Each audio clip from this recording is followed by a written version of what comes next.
Classes में आपका स्वागत है। मैं रोहित शर्मा, सब्जेक्ट अपना ज्योग्राफी। देखिए लेसन नंबर 6 हमारा चल रहा है, इसका नाम है भूआकृतिक प्रक्रिया। देखिए इसमें हम पढ़ रहे थे अपक्षय के प्रकार के बारे में। अपक्षय आप सब जानते ही हैं, अपक्षय होता क्या है। अपक्षय का मतलब होता है जमीन का टूटना या फिर चट्टान का टूटकर बिखर जाना, इसे हम अपक्षय का नाम देते हैं। अब अपक्षय भी कितने प्रकार के होते हैं? 3 प्रकार के होते हैं। पहला रासायनिक अपक्षय, दूसरा भौतिक अपक्षय और तीसरा है जैविक अपक्षय। रासायनिक अपक्षय के बारे में मैंने पिछले वीडियो में आपको बता दिया था कि रासायनिक अपक्षय कौन कौन सी कंडीशन में होती है, जिसके अंदर मैंने जल योजन की प्रक्रिया मैंने आपको बताई, घुलन प्रक्रिया के बारे में बताई, विलयन के बारे में बताया। वो सारी प्रक्रियाएं जो आपके रासायनिक में आती है, वो सारी चीजें मैंने पिछले वीडियो में आपको बता दिया। आप चाहो तो पढ़ सकते हो रासायनिक अपक्षय के बारे में। आज हम बात करेंगे भौतिक अपक्षय की, कि भौतिक अपक्षय होता क्या है। देखिए इस भौतिक अपक्षय को हम यांत्रिक अपक्षय के भी नाम से भी जानते हैं। इसको यांत्रिक अपक्षय कह दीजिए या फिर भौतिक अपक्षय भी इसको कह सकते हैं। देखिए भौतिक यांत्रिक अपक्षय की जो प्रक्रिया होती है वो कुछ अनुप्रस्थ बलों पर निर्भर करती है। अब ये अनुप्रस्थ बल कौन से हैं उसकी हम बात करेंगे। इसमें सबसे पहली लाइन आपको जो लिखनी है वो यही लिखनी है। क्या लिखनी है? देखिए जिस तरीके से इस क्वेश्चन को शुरू करेंगे कि आपसे क्वेश्चन पूछ लिया जाए कि भौतिक अपक्षय को परिभाषित कीजिए, या फिर भौतिक अपक्षय से क्या तात्पर्य है, या फिर दे देगा कि भौतिक अपक्षय के बारे में बताइए, वर्णन कीजिए, तो आपको किस तरीके से एक्सप्लेन करना है वो देख लीजिए। भौतिक अपक्षय या यांत्रिक अपक्षय कुछ अनुप्रस्थ जिसे हम कहते हैं, अनुप्रयुक्त बल जिसे हम कहते हैं, अनुप्रयुक्त बल। अब वो बल की हम बात करेंगे, वो बल कौन से हैं जिससे कि भौतिक अपक्षय प्रारंभ होता है। अनुप्रस्थ बल पर निर्भर करती है। ठीक है, अब मैं कुछ अनुप्रस्थ बल की बात करता हूं। अनुप्रयुक्त बल, अब ये अनुप्रयुक्त बल कौन से हैं? अनुप्रयुक्त बल जैसे कि पहला पॉइंट है उसमें आता है गुरुत्वाकर्षण बल। देखिए यहां पर गुरुत्वाकर्षण बल जो होता है ये कहीं ना कहीं चट्टान को तोड़ता कैसे? देखिए आपने देखा होगा, जैसे कि मान लीजिए ये आपका पर्वत है जी, ठीक है। अब इस पर्वत के ऊपर मान लीजिए यहां पर कोई चट्टानी टुकड़ा है, ठीक है, या कोई अगर मान लीजिए भूस्खलन होता है, लैंडस्लाइड जिसे हम बोलते हैं, चट्टान टूटकर नीचे की ओर खिसक जाती है, सरक जाती है। अब ये ऊपर से नीचे जब आती है तो यहां पर गुरुत्व बल काम करता है। कौन सा बल काम कर रहा है? गुरुत्व बल। यहां पे गुरुत्व बल जो है या गुरुत्वाकर्षण बल कह दीजिए, ये हमेशा जब ऊपर से चट्टान को नीचे की ओर लेके आता है तो जो भी बड़ा शिला जो होती है, बड़ी चट्टान होती है, ऊपर से नीचे आएगी तो क्या होगा उसके साथ में? वो टूट कर बिखर जाएगी। तो यहां पे जो गुरुत्वाकर्षण बल है जो वस्तु को, पदार्थ को ऊपर से जब नीचे की ओर जब खींचेगी तो दबाव से नीचे आएगी। जैसे ऊपर की चट्टान जब टूटकर गुरुत्व बल के कारण ये सरकती हुई, रगड़ती हुई, गुड़कती हुई नीचे की ओर आएगी तो वो चट्टान बिल्कुल टूटकर बिखर जाएगी। तो कुल मिला के बात ये हो गई कि गुरुत्वाकर्षण जो बल है वो आपके भौतिक अपक्षय के अंदर योगदान देता है। ठीक है, चलिए ये समझ में आ गई। अब आगे देखिए, अब यहीं पर इसी के साथ में दूसरी चीज जोड़ते हैं गुरुत्वाकर्षण बल के साथ में। एक होता है ऊपरी या ऊपर से लगने वाला दबाव। देखिए ऊपर से लगने वाले दबाव का मतलब यह होता है, या फिर हम कहें ऊपर से लगने वाले दबाव से टूटना। ऐसे इस शब्द को इस तरीके से देखेंगे कि ऊपर से लगने वाले दबाव से टूटना। ऊपर से जो भी भार लगता है, दबाव लगता है, ठीक है, भार कह दीजिए, दबाव कह दीजिए, कि अनुप्रयुक्त बल जो आ रहा है ना, यहाँ पे जो शब्द आ रहा है बल, एक बल तो अभी आपने देखा गुरुत्व बल, कि जो भी चट्टान ऊपर से नीचे गुरुत्वाकर्षण बल उसको जब खींच के लाती है तो उस चट्टान को तोड़ के रख देती है। हो गया भौतिक अपक्षय। अब यहां पर क्या कह रहा है कि ऊपर से लगने वाले बल, जिसमें बल हो सकता है दबाव, एक चट्टान का दूसरी चट्टान के ऊपर प्रेशर, दबाव, उस दबाव की वजह से क्या हो रहा है, टूटना। अब टूटना शब्द हो गया, मतलब क्या हो गया, भौतिक अपक्ष। भाई एक चट्टान जब दूसरी चट्टान पर प्रेशर डालेगी तो उस दबाव की वजह से वो चट्टान नीचे वाली क्या हो जाएगी, टूट जाएगी, हो गया भौतिक अपक्ष। समझ में आ गई बात, ठीक है। एक बल होता है अपरूपण बल। अब यहां पे अपरूपण बल कौन सा है, अपरूपण बल का मतलब होता है धरातल के पदार्थ के सहारे सहारे सक्रिय बल जो होता है उसे हम कहते हैं, मतलब धरातल जो होता है वो धरातल के जो पदार्थ होते हैं उस पदार्थ के सहारे सक्रिय जो बल होता है उसे हम बोलते हैं अपरूपण प्रतिबल। समझ में आई बात, इसको लिख दीजिए, धरातल के पदार्थों के सहारे सक्रिय बल को अपरूपण प्रतिबल कहते हैं। मतलब यह कहना चाहता है कि आपका जो धरातल है उस धरातल के ऊपर पदार्थ होता है, अब वो पदार्थ जो उस धरातल पर रखा हुआ है तो कहीं ना कहीं वो जो पदार्थ है उस धरातल पर प्रेशर डालने का काम करता है, मतलब वो पदार्थ जो है सक्रिय अवस्था में बल का काम कर रहा है। धरातल पे कोई जब पदार्थ रखा होता है तो उसमें तो बल होता है, और उस बल की वजह से जब किसी भी आसपास के क्षेत्र पे जब वो प्रेशर डालेगा तो कहीं ना कहीं भौतिक अपक्ष दबाव की वजह से, ठीक है, उस दबाव कह दीजिए, बल कह दीजिए, उसे हम अपरूपण बल का नाम दे रहे हैं।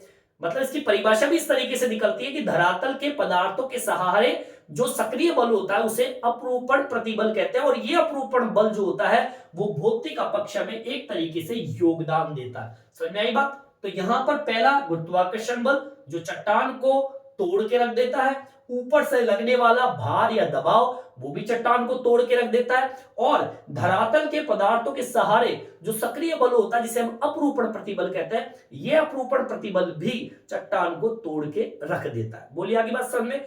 ये आपके कुछ बल हो गए। चलिए अब दूसरे बल की बात कर लेते हैं, और कौन कौन से बिंदु है देखिए। एक आता है तापमान में परिवर्तन। देखिए तापमान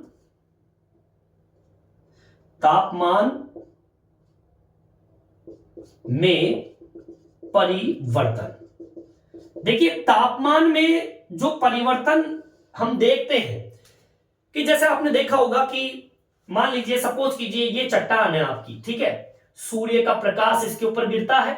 ये चट्टान जब सूर्य का प्रकाश जब प्राप्त करती है तो इस चट्टान का होता है प्रसरण।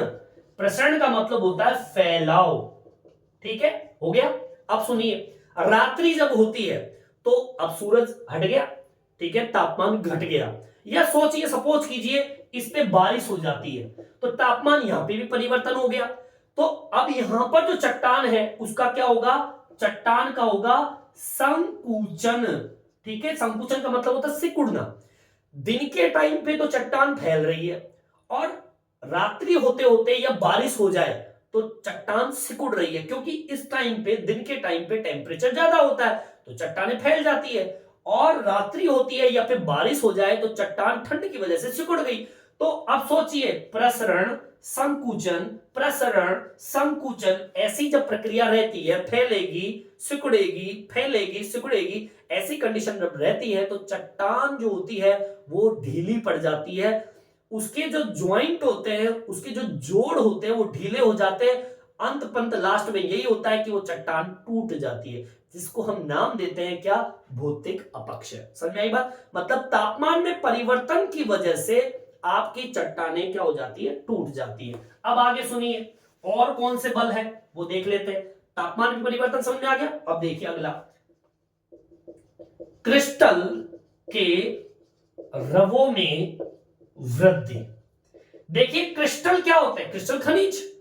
अगर मान लीजिए एक खनिज है, उसके अंदर कोई ज्वाइंट नहीं है, वो एक सांस में वो बना हुआ है, ठीक है ना, उसमें कोई रिक्त स्थान नहीं है, उसके जो अणु हैं, उसके जो कण हैं, उसके जो रवे हैं वो भी बिल्कुल सीमित है।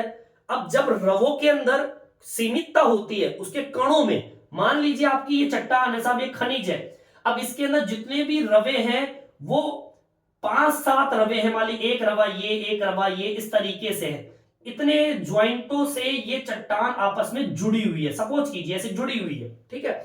आप सपोज कीजिए कि उस खनिज के अंदर इन कणों की, इन रवों की संख्या बढ़ जाती है, ठीक है। तो बढ़ते ही क्या होगा, छोटे छोटे कण जब इसमें डिवाइड हो जाएगी इस तरीके से, तो ये कण की वृद्धि की वजह से ये क्रिस्टल है, ये खनिज है, वो ढीले पड़ जाएंगे। और जैसे ये ढीले पड़ेंगे तो ये चट्टान क्या हो जाएगी, टूट जाएगी। मतलब ये कि अगर खनिज के ज्वाइंट जो होते हैं, खनिज के जो आपस में जुड़े हुए पार्ट होते हैं, वो अगर कुछ ही पार्ट है तो वो लंबे समय तक टिके रहते हैं। लेकिन अगर उन ज्वाइंटों की स्थिति अगर बढ़ गई, जैसे कि रवों की संख्या भी 2 4 5 ही है, तो ये मोटे मोटे रवे हैं और इसलिए मोटे मोटे रवों की वजह से ये आपस में क्या है, जुड़े हुए हैं। लेकिन जैसे ही क्रिस्टल के रवों में, मतलब ये रवो और भी बट जाए और छोटे छोटे रवों में ये बट जाएं, तो धीरे धीरे उनकी जो बनावट जो है वो बिगड़ जाएगी, बदल जाएगी, जिससे कि उसकी संरचना जो होती है, जो क्रिस्टल की जो संरचना होती है वो बदल जाएगी, ढीली पड़ जाएगी और चट्टान टूट जाएगी। तो क्रिस्टल के रवों में जैसे ही वृद्धि होती है वो चट्टान ढीली पड़ जाती है, कमजोर पड़ जाती है और आपका भौतिक अपक्षय हो जाता है। और सुनिए, एक और है, पशुओं की क्रियाकलापों से भी आपका भौतिक अपक्षय होता है। लिख देंगे इसको भी, पशुओं के क्रियाकलापों से भौतिक अपक्षय होता है। अब सपोज कीजिए कैसे, देखिए यहां पर पशु, आप कोई सा भी जानवर देख लीजिए, जब वो चलता है तो उसके जो खुर होते हैं वो जमीन को कहीं ना कहीं तोड़ते हैं, जमीन भी टूटती है। आपने देखा होगा, चूहे को देख लीजिए, चूहा जब बिल बनाता है तो वो कोई भी क्रिया करता है तो बिल को खोद के रख देता है, वो जमीन टूट जाती है, ढह जाती है। एक तरीके से हम ये कहेंगे कि पशु जो भी काम करता है, जब वो पैदल चलता है, खुर से उस जमीन को तोड़ता है, अपनी कोई भी जब क्रिया करता है, उस क्रिया से कहीं ना कहीं आपका भौतिक अपक्षय होता है। पशु भी भौतिक अपक्षय के अंदर योगदान देता है। बोलिए आगे बात सब में। तो ये कुछ बल है, ये आपके बल है, गुरुत्वाकर्षण बल चट्टान तोड़ता है, ऊपर से लगने वाला दबाव भार ये भी चट्टान तोड़ता है, अपरूपण बल ये भी चट्टान तोड़ता है, तापमान में परिवर्तन ये भी चट्टान को तोड़ने में सहयोग करता है। क्रिस्टल के रवों में जैसे वृद्धि होती है चट्टान ढीली पड़ जाती है, चट्टान टूट जाती है, और पशुओं की जितनी भी क्रियाकलाप होती है उससे भी चट्टानें टूट जाती है। ठीक है, चलिए 2 पॉइंट मैंने आपको बता दिए, अब और भी 3 पॉइंट और है जिसमें आपका भौतिक अपक्षय कंप्लीट हो जाएगा। यहां तक समझ में आ गया होगा, यहां तक आप उतार। देखिए आगे की ओर बढ़ते हैं। देखिए आपने एक स्थिति सुनी होगी, तीसरा पॉइंट अपना, शुष्कता। शुष्क या फिर हम कहें आर्द्र। शुष्क का मतलब होता है सूखा और आर्द्र का मतलब होता है नम। ठीक है, ये 2 कंडीशन होती है। शुष्कता और आर्द्र एक चक्र है, ठीक है, चक्र, और इस चक्र के अंदर एक चीज आ रही है, क्या, जल। शुष्कता और आर्द्रता किस पे डिपेंड करता है, जल पर। भाई शुष्कता क्या है, अगर हवा के अंदर नमी की अनुपस्थिति होती है, मतलब अगर आपके हवा के अंदर वातावरण में पानी नहीं है, तो पानी नहीं है, हवा में पानी नहीं है, वातावरण में पानी नहीं है, तो मतलब आपका सूखा हो गया, शुष्कता बोलते हैं। अगर मान लीजिए आपके वातावरण में पानी उपस्थित है, ठीक है, जल उपस्थित है, हवा में पानी है, नम है, तो मतलब उसको हम आर्द्र की संज्ञा देते हैं। अब इसमें नियंत्रित कौन है, जल। इसमें नियंत्रित कौन है, जल। मतलब शुष्क आर्द्र चक्र के नियंत्रण में जल है, ठीक है ना, से चक्र से नियंत्रित जल। अब ये जल क्या काम करता है, दबाव का काम करता है, जल का दबाव। अब देखिए यहां पर क्या कह रहा है, अगर मान लीजिए कोई क्षेत्र शुष्क से भरा हुआ है, मतलब यहां पर पानी का अभाव है, समझ में आई बात, पानी नहीं है, तो मतलब यहां पर जल का दबाव क्या है, कम। ठीक है, आर्द्र की बात कर लीजिए, यहां पर जल की उपस्थिति है, पानी की उपस्थिति है, और यह उपस्थिति जल का दबाव क्या करती है, ज्यादा। समझ आई बात, मतलब यह कि कोई क्षेत्र शुष्क है तो वहां पर जल का प्रेशर कम रहता है, जहां पर आर्द्रता है वहां पर जल का प्रेशर ज्यादा रहता है, मतलब पानी वहां पर ज्यादा है। अब जहां पर जल का दबाव ज्यादा होता है वहां पर चट्टानें टूट जाती है। हो गया भौतिक अपक्षय, हुआ कि नहीं हुआ? मतलब कहना समझाना चाहता हूं आपको, शुष्क और आर्द्र चक्रों से नियंत्रित जल का दबाव जिससे सैल चट्टान टूट जाती है। समझ में आई बात? मतलब यह है कि पानी का होना एक तरीके से प्रेशर पड़ता है चट्टानों पे और चट्टान टूट जाएगी। अगर शुष्कता है, पानी का अभाव है, तो वहां पर चट्टानें नहीं टूटती है। मतलब शुष्क आर्द्र चक्र से नियंत्रित जल होता है और ये जल का प्रेशर दबाव होता है, वो सैलों को तोड़कर रख देती है। ये आपका तीसरा बिंदु कंप्लीट हो गया। समझ में आई बात? अब चौथा बिंदु देखते हैं भौतिक अपक्षय के अंदर कैसे काम करता है। यहां तक समझ में आ गया होगा, यहां तक आप उतार लीजिए। देखिए आगे क्यों बढ़ते हैं। अब पॉइंट अपना है चौथा। देखिए भौतिक अपक्षय के अंदर सबसे ज्यादा प्रमुख अगर कोई बिंदु है, या हम कहें कि भौतिक अपक्षय की प्रक्रिया में अधिकांशतः जिसका प्रभाव सबसे ज्यादा है, वो है तापीय विस्तारण और दबाव। ये दो ऐसी चीजें हैं जिसकी वजह से भौतिक अपक्षय सबसे ज्यादा होता है। लिख देंगे इसको भी, ठीक है, लिखेंगे भौतिक अपक्षय प्रक्रियाओं में क्या बताया मैंने, अधिकांश तापीय, किसका प्रभाव ज्यादा, तापीय विस्तारण से। अगर तापमान में अगर विस्तारण हो रहा है तो चट्टान टूट जाएगी, व दबाव। ये दो चीजें ऐसी है भौतिक अपक्षय के अंदर जो सबसे ज्यादा प्रभावशाली है। अगर तापमान में विस्तार हो रहा है तो भौतिक अपक्षय होता है, और अगर दबाव बार बार पड़ रहा है तो भौतिक अपक्षय होता है। मतलब ये कह सकते हैं कि भौतिक अपक्षय के अंदर या भौतिक अपक्षय की प्रक्रिया के अंदर अगर वो सबसे ज्यादा कारगर योगदान देता है चट्टान को तोड़ने में, तो तापीय विस्तारण और यहां पर दबाव, ये प्रमुख माना जाता है। इससे भौतिक अपक्षय सबसे ज्यादा माना गया। ठीक है, यहां पे पांचवा बिंदु जो है वो भी तापमान यहां पे प्रमुख माना गया। देखिए क्या कहता है ये, भौतिक अपक्षय में तापमान प्रमुख है। ठीक है, लेकिन आपको मैं बता दूं कि ये जो क्रिया है तापमान की, ये क्रिया बहुत ही मंद गति से चलती है, लघु गति से चलती है। आपको दिखाई नहीं देगा ये प्रक्रिया, और चट्टान टूट जाती है। लिख दीजिए इसको भी, यह प्रक्रिया मंद गति से चलती है। इसमें जब तापमान चट्टानों पर पड़ता है तो चट्टानों का क्या होता है, फैलाव होता है। आगे बात समझ में, और विस्तारण हो गया, फैलाव हो गया, व तापमान कम होने में संकुचन होता है। समझ में आई बात? और आपका भौतिक अपक्षय हो जाएगा। जो भी मैंने आपको बताया कि भौतिक अपक्षय में तापमान प्रमुख है, सबसे ज्यादा तापमान।